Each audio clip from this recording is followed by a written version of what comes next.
실험 설계가 얼마만큼 타당하냐 우리가 연구에서 증명해서 일반화하고 싶어서 연구를 하는 거예요. 연구는 일반화하고자 양적 연구할 때 통계 처리에서 일반화하고자 하는데 그러면은 지금 실험 설계가 얼마나 타당하냐, 연구를 그 일반화시킬 수 있느냐, 이 실험이 어떻게 타당하냐, 타당한 얼마나 충실하게 제대로 했느냐인데 두 가지 타당성을 검증할 거예요. 그래서 이게 조금 낯선 용어예요. 어려운 것보다 낯선 용어인데 실험 연구의 타당성은 크게 내적 타당성, 내적 타당성이 있어요. 그냥 타당성이 내적 타당성이니까 내적 타당성이 있다면 또 어떻게 해요? 외적 타당성도 있겠죠. 내적 타당성이 있다면 외적 타당성도 있을 것입니다. 그래서 보게 되면은 내적 타당성, 외적 타당성 보게 되면은 내적 타당성 어때요? 실험 결과를 할 때 반드시 고려해야 되니까 내적으로 얼마나 타당하냐 했어요. 내적으로 타당하다면 그 실험 결과를 그대로 믿을 수가 있지만은 그렇지 않다면 이 실험 결과를 뭐 받아들여야 되냐 이런 것들을 가만히 해석을 해야 되는데 그러면 이게 정말 타당하다는 엄마 충실하게 제대로 우리 타당하다는 거죠. 충실하게 제대로 했느냐라는 거예요. 실험이. 그런데 그 내적 타당도를 저해하는 요인들이 뭐냐? 저는 역성, 검도, 통, P 이렇게 저는 그 외웠어요. 학교 다닐 때 오래됐지만 그래서 내적 타당도를 저해하는 요인은 역사. 검, 도, 통, 두 문자만 외우는 건 중요하지가 않아요. 그지? 하나, 둘, 셋, 넷, 다섯, 여섯, 일곱, 여덟. 저기도 이렇게 딱 확인하죠. 하나, 둘, 셋, 넷, 다섯, 여섯, 일곱, 여덟. 학교 다닐 때 시험 볼 때 그냥 여러분들 이렇게 오지만 찾으면 되니까. 찾으시면 되니까. 그런데 역사는 뭐냐면 우리가 실험적 역사, 히스토리예요. 시간이죠. 시간이라는 거 선행 검사에서 우리 실험 연구할 때는 그래 뭔가를 처치했는데 너가 약을 먹었어 뭐 다이어트제 갖고 많이 하잖아요. 이 다이어트 약 먹고 뭐 효과 정말 처치 받은 사람과 처치 안 받은 사람, 커피 효과 커피를 마시는 사람과 마시지 않는 사람. 그러니까 실험 집단이고 통제 집단이 있습니다. 그랬을 때 여기서 이제 그럼 효과가 나타났다면 내가 이걸 투여했어요. 약을 먹었을 때, 약을 먹지 않았을 때. 어떤 프로그램 처치했을 때, 프로그램 처치받지 않았을 때 사전 사후 효과가 달라져야 되겠지요. 그래서 사전 검사와 사후 검사의 여러 가지 특수한 사건들로 인해서 영향이 있을 수가 있다. 그러니까 이런 것 등이 내적 타당도를 저해한다라는 거예요. 그러니까는 내적 타당도가 높으냐 낮으냐, 높으면 그대로 붙지만 이런 것들이 내적 타당도를 사전 검사와 사후 검사 사이에 어떤 역사, 히스토리가 발생했다. 사건이 있었다. 그 다음에 성숙이라는 건 뭐냐? 실험 처치하지 않았으면 처치하고 상관이 없이 시간이 흐르면 우리 성숙이라는 거 배웠잖아요. 시간이 흐르면 신경생리학적, 화학, 생화학적 이런 반 시간이 흐르면서 달라지는 거예요. 우리 마음이 성숙할 수도 있고 그냥 이건 어떤 처치 예를 들어서 뭐 정서 조절력에 대해서 공부가 아니에요. 정서 조절 트레이닝을 받지 않아도 조금 더 크니까 좀 조절하잖아요. 영아기 때부터 자기 인식을 하면서 정서 조절이 되기 시작하긴 하지만은 어린애들하고 성인하고 정서 조절이 다르죠. 성인이 정서 조절 못하면 어때? 그게 비정상이고 어린애들이 3살, 2살이 정서 조절 너무 잘하면 오히려 또 그게 비정상이겠죠. 그래서 그런 것들에서 어떤 성숙으로 인해서 피검자 내의 변화로 해서 피검자의 반응을 영향을 줄 수가 있어요. 그러니까 어떤 그 실험의 효과가 아니라 성숙의 영향일 수도 있다. 그다음에 검사 도구예요. 검사 도구, 우리 측정 도구죠. 검사 도구를 그러니까 그 사전 검사에서도 검사 도구를 활용하고 사후 검사에도 검사를 합니다.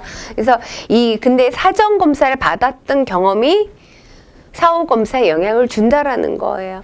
우리가 검사의 신뢰도를 검증할 때 검사, 재검사 신뢰도 이런 영향이 있는데, 그러니까는 검사를 처음 받았던 사람과 같은 검사 도구를 쓰기 때 한 번 받아봤던 경험, 그게 다르다는 거죠.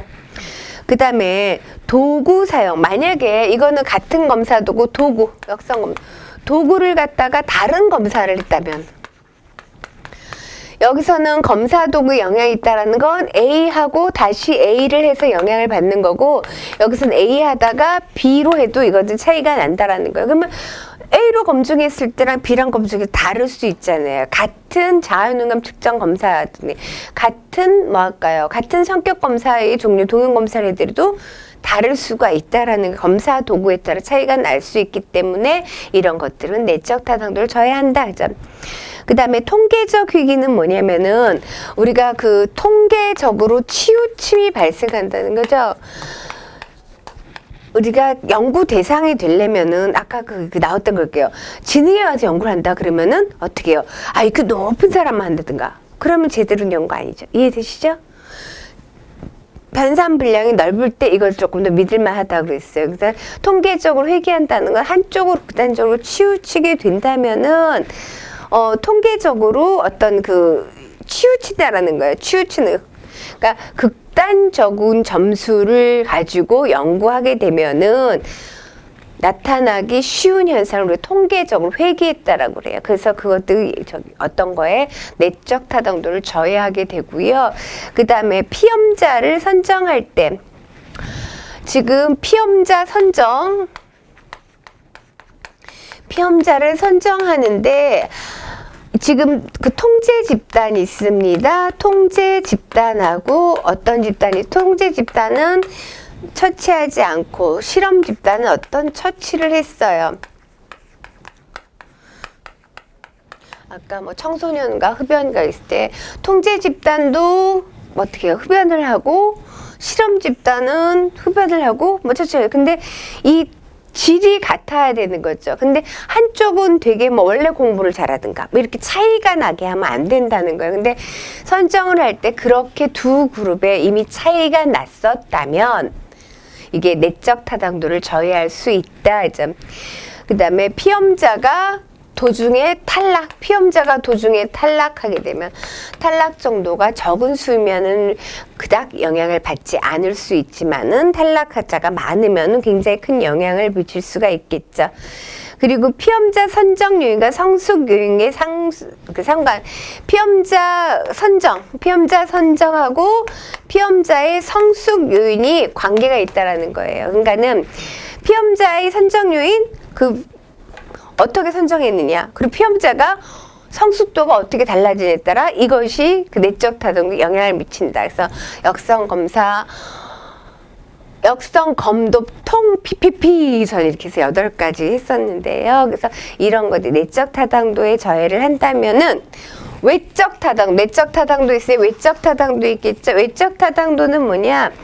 이게 일반화시킬 수가 있느냐, 실험 연구를 일반화 가능성이 있느냐, 내적 타당도는 이 연구가 얼마만큼 충실하게 되어 있느냐라는 거에 초점을 맞춘다면, 그래서 이것을 일반화시킬 수가 적용할 수 있냐, 뭐 청소년과 무슨 관계 연구 있고 아니면 무슨 다이어트 약 일반화시킬 수 있느냐. 근데 이것을 저해하는 요인은 뭐냐?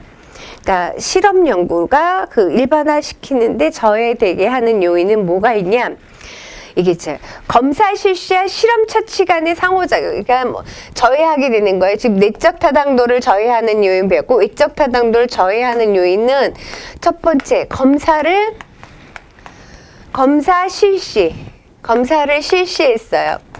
검사를 실시하고 실험 처치,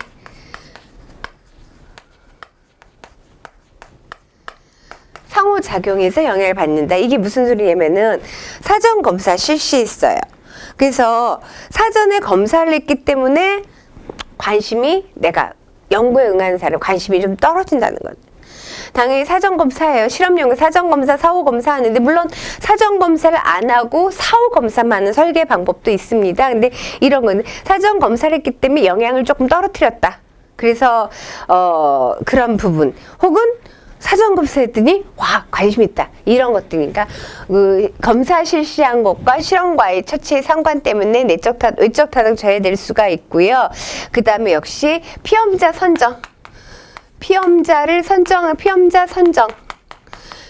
선정하고 그 다음에 역시 실험 처치 간의 상관이 외적 타당도를 저해할 수도 있는데, 피험자 유형에 따라서 실험 처치 유형이 서로 다르게 나타날 수 있다라는 거. 그리고 실험에 대해서 반동 효과가 나타나. 실험에 대한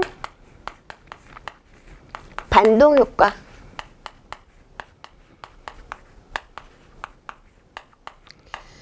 실험에 대한 반동 효과라는 것은 우리가 실험 상황과 일상생활은 차이가 있죠. 일상생활하고 실험생활은 달라요. 그래서 실험생활과 일상생활의 차이가 있기, 이질성 때문에 일반화시키긴 좀 어렵지 않느냐라는 것이죠. 그리고 중다처치, 처치를 여러 번, 중다처치를 하게 되면은 중다처치로 인해서 간섭이 발생한다라는 거예요. 중다처치로 인한 간섭 효과가 발생한다라는 거죠. 한 피험자에게 여러 번 실험 처치를 하게 되면은 처치를 받음으로써 그 전의 처치가 남아 있다라는 거죠. 그래서 다음에 처치하는 것이 영향을 받게 되기 때문에 외적 타당도를 저해할 수가 있고요. 그다음 변인들이 특이성, 변인들이 얼마나 특이하냐 했어요. 특정한 어떤 실험 상황에서 생각 없이 처치하면은 영향이 달라지겠죠. 그런 것들에서 영향을 받을 수가 있고요. 그다음에 처치 방산이라고 제가 적어놨죠. 처치 방산.